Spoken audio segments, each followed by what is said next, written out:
ਬੋਲਦਾ ਜੀ ਦੇਖਿਓ ਕਿਤੇ ਮੇਰੇ ਵਾਲੇ ਮੰਜੇ ਤੇ ਨਾ ਬਹਿ ਜਾਓ ਗੋਲੀ ਐਸੀ ਥਾਂ ਤੇ ਮਾਰੂਗਾ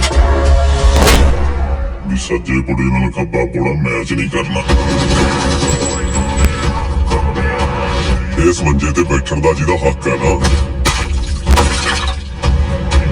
ਉਹ ਤੇਰੀ ਉਹ ਜੇੜ ਵਿੱਚ ਆ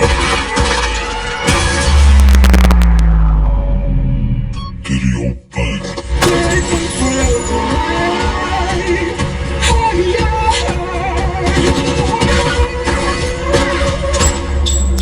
ਭਾਈ ਜਾਗਦੇ ਹੋ ਕਿ ਸੌਂ ਗਏ ਰੋਟੀ ਲੈ ਕੇ ਆਇਆ ਜੀ ਤੁਹਾਡੇ ਵਾਸਤੇ ਸੌਂ ਤਾਂ ਨਹੀਂ ਗਏ ਜੀ